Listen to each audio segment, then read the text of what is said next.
We have been trapped in this era of remakes for TV shows, old movies and cartoons. Certain old TV shows from back in the day being rehashed as cartoons that nobody asked for.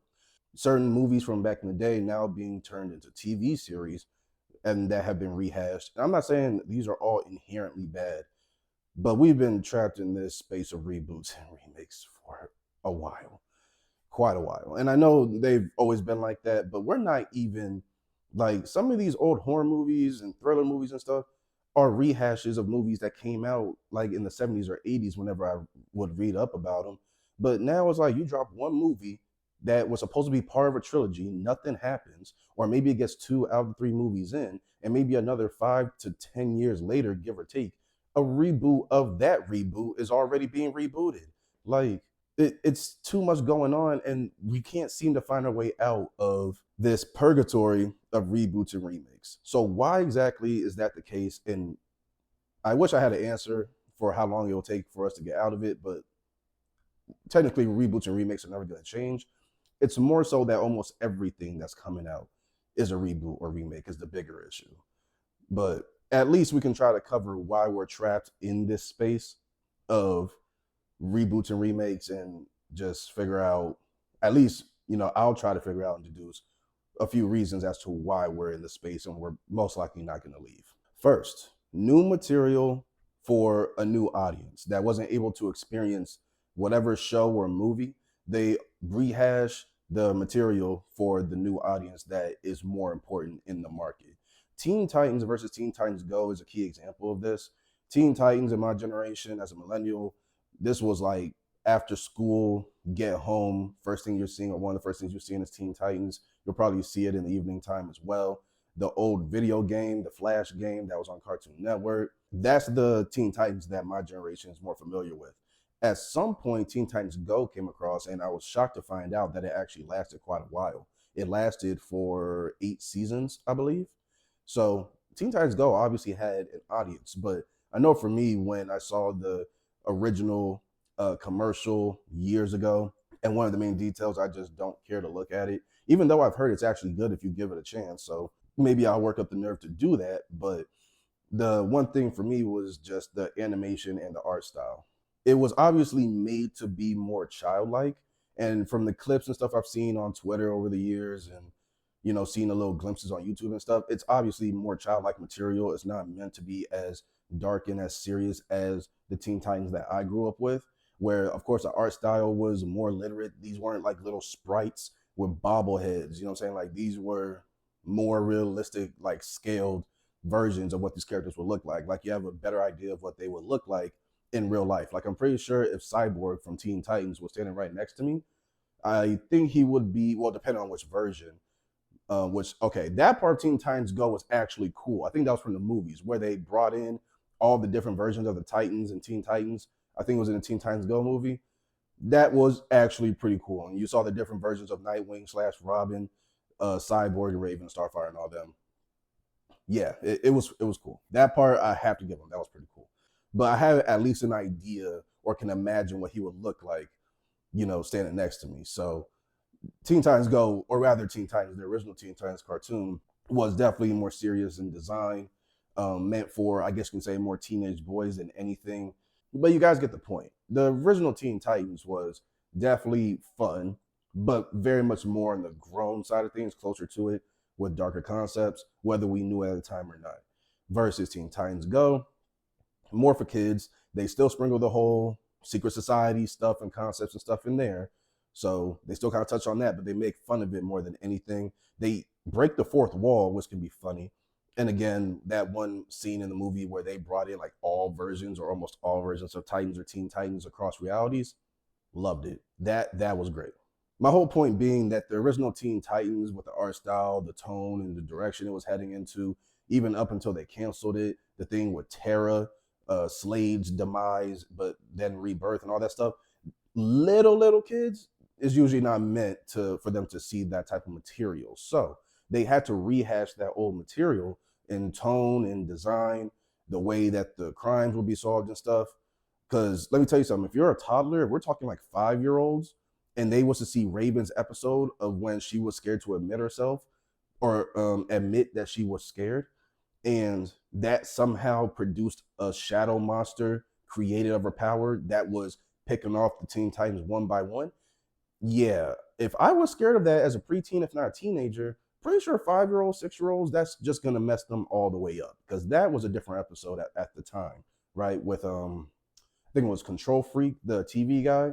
Yeah, that was a whole different episode. Love it to this day. That was a different episode. Toddlers don't need to see that. So they like we want you guys to be familiar with Teen Titans. We want you guys to know who the Teen Titans or the Titans are. We want you to know who Dick Grayson is, Robin, Nightwing, Cyborg, Beast Boy, Raven, Starfire, depending on what version, Aqualad or Tempest, and some of the other characters in the Titans. We want you to be familiar with these characters, but we can't do that with the original material if we're trying to aim for little kids because it's just too serious for you guys. So we have to dumb things down and lighten things up, make it more pretty with the colors and the tone of the show and just everything, right? So that's why a lot of remakes and reboots happen. They still want to continue the expansion or the use of certain IPs, intellectual properties, which is something else that we'll talk about.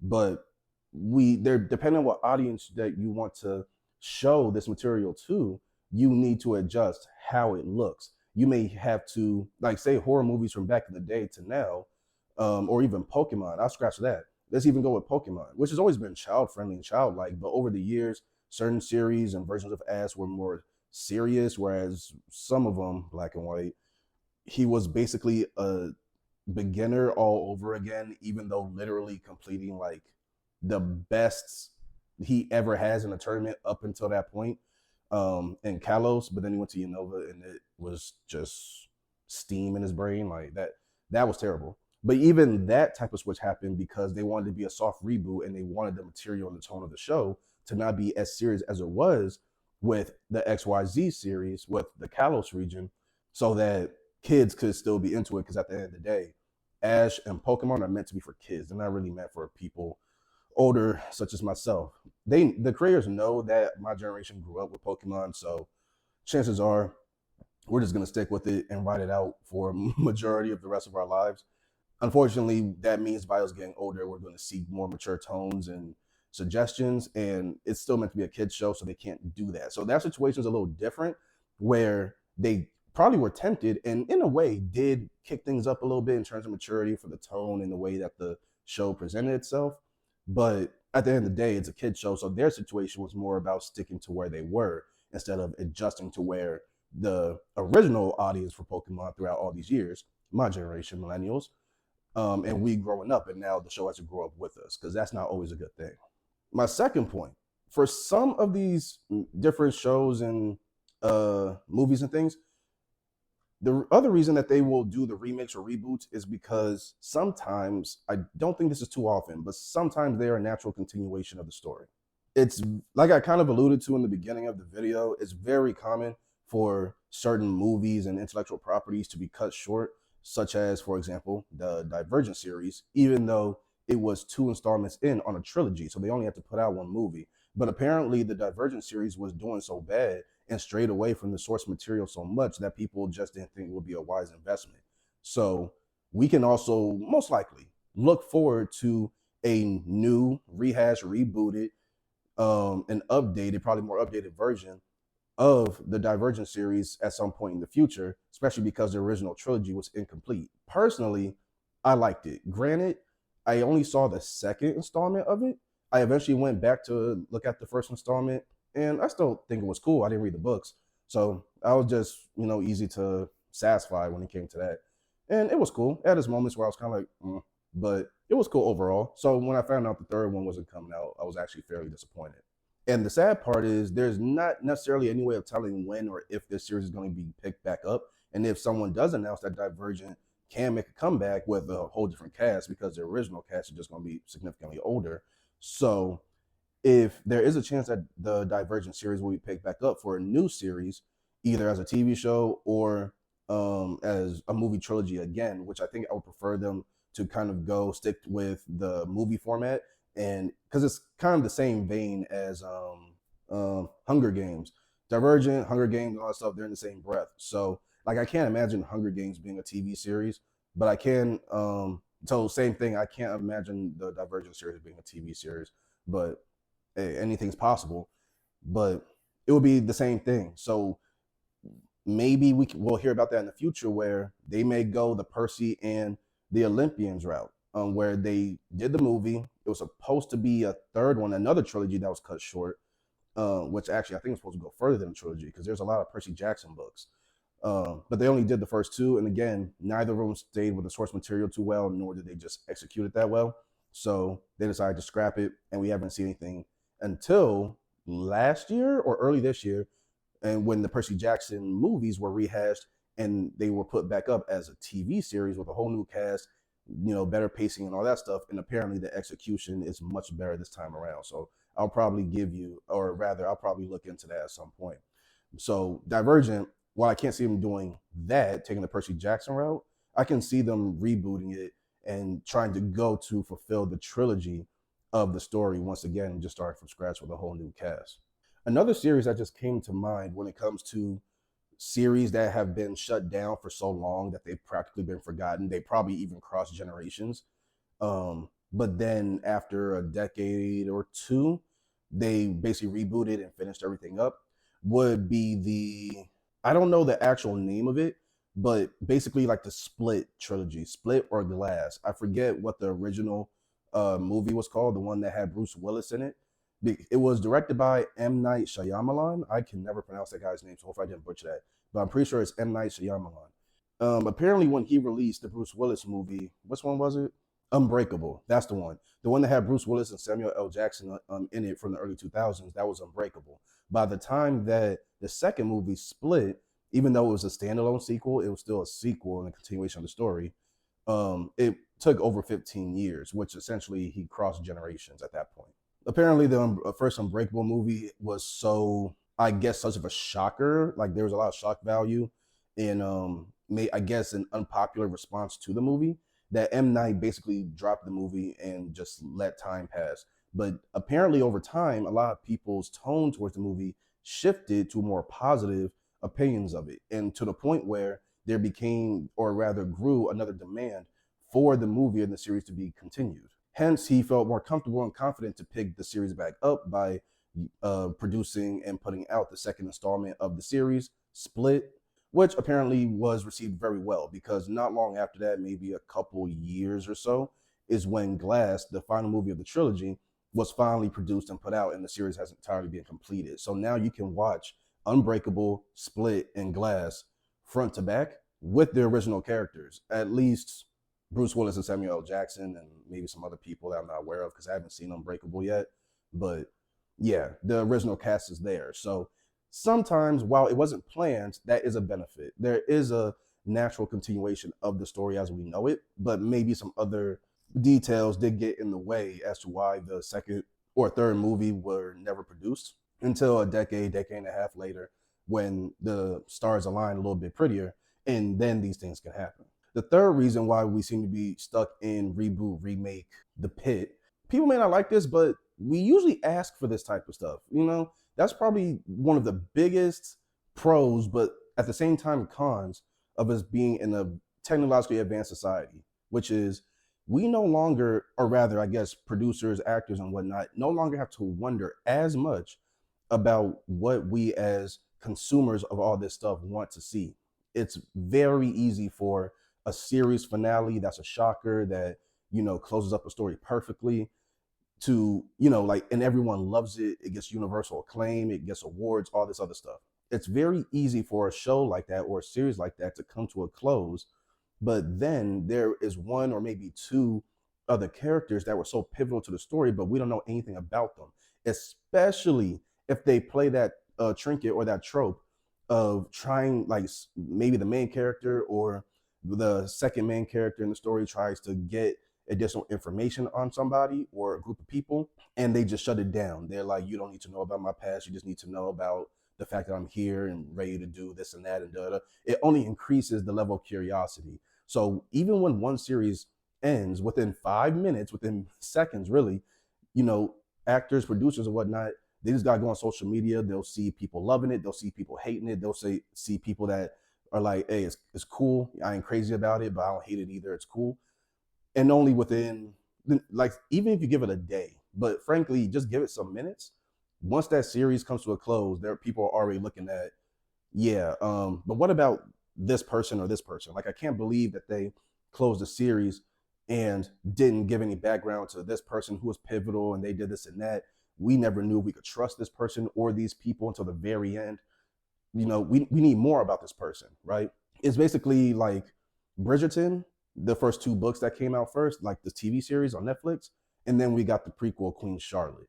And now we're figuring out why Queen Charlotte is the way she is, because I never hated Queen Charlotte, but she has a side to her. She has a little rough and rugged side to her. So now with her series, we're finally able to see why she is the way she is.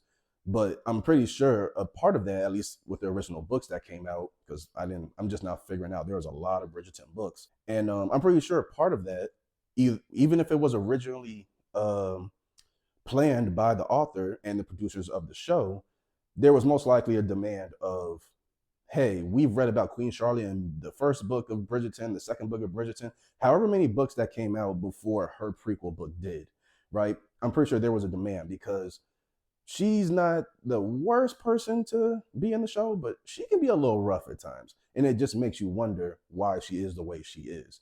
So we usually ask for that type of stuff. We usually get those prequel series. We usually get those sequel series.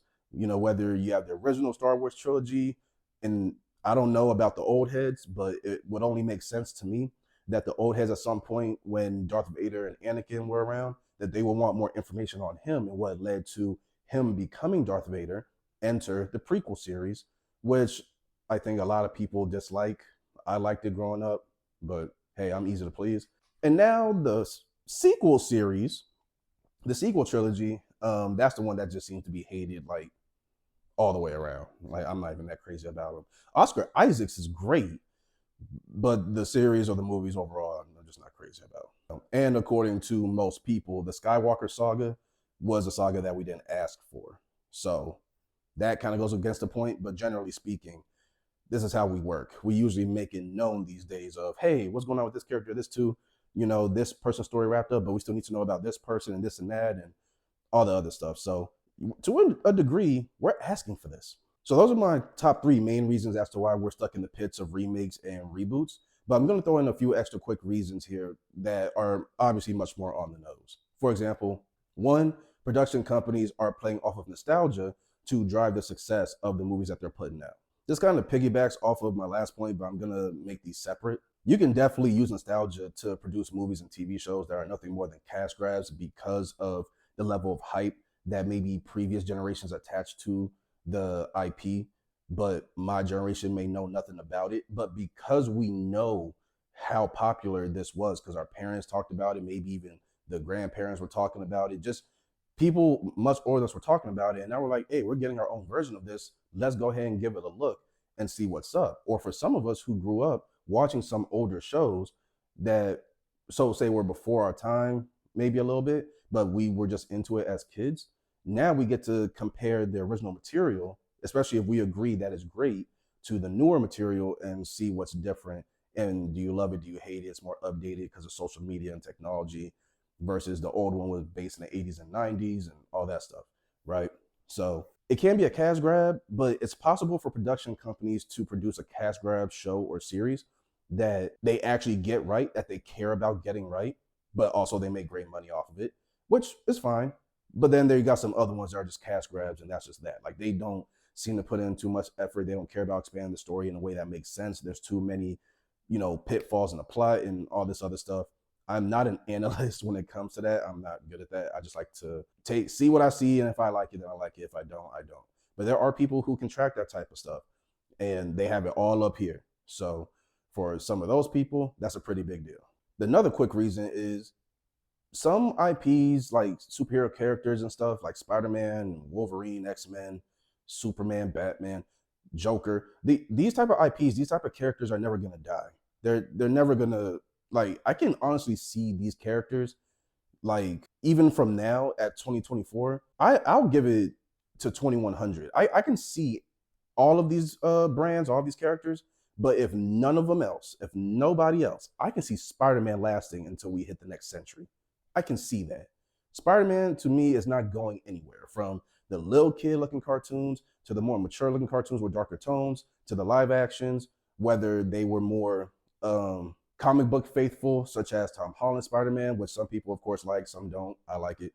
Or if you have the Sam Raimi trilogy, which was a little bit darker, especially when the symbiote suit came into play, all that stuff. Either way, Spider-Man is just one of those characters I just do not see disappearing anytime soon. I just don't. It's too popular. It's been going on since before I was born. It's been going on since, I want to say, before my parents were born. Both of my parents were born in the mid 70s.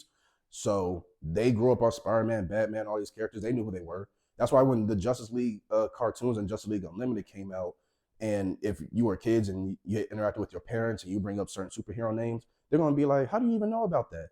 Even Voltron, when the Voltron cartoon that came out years ago, I'm talking like before I even graduated high school, circa 2015, 2016, I want to say on Disney XD. Hopefully I got that right. And I was actually into that cartoon. I hate that it freaking canceled, especially the cliffhanger that they left us with, where the main character, I forget the guy's name, but it was like he was possessed by something and he was probably going to switch to being evil in the next season. And it just didn't go nowhere. But I remember watching Voltron, and my dad came into my room one time and asked me what I was watching. I told him Voltron. I was like, Voltron? This playing Voltron? And it's like, yeah, that's back in his day. Same thing with Tyrese. His record label's named Voltron Records. Like, Voltron's an old thing. Again, kind of piggybacks off the last point when it comes to him being cash grabs and stuff like that. But sometimes there is a genuine desire to just see what these old school characters were like in these old circumstances and be like, hey, how about we pluck them out and drop them 20, 30 years in the future, like closer to modern times or in modern times, and let's see how this type of thing would happen, right? Because personally, I would like to see Voltron on the big screen, but I just don't think with the newer generations, the younger generations, I just don't think that's going to happen anytime soon. So unfortunately, that's going to be up in the air, but I would like to see that eventually. Versus, again, Spider-Man. How many Spider-Man movies do you think are going to be made, like in existence? Batman probably is the leader when it comes to DC and Marvel superheroes that have had their own solo movies so many times. The Dark Knight trilogy, love it. You know what I'm saying? And we're still pumping out more. Apparently, the newer Batman movie is great. I wasn't expecting Robert Pattinson to be received that well, but apparently he's great. So the second one's already in development or about to be in development. So yeah, these companies, or rather these characters, they're not going anywhere, which means there's always going to be an opportunity to put out new material. They just need to figure out how and the right way to do it based on the setting of the show, movie, comic book, and stuff like that, as well as the modern day circumstances if they wanted to keep things a little more up to date. But I'm gonna go ahead and leave this video here, guys. It's already a long one. So if you have any comments or more feedback for me, go ahead and share that with me in the comment section below. I'll see you guys in the next one. Later.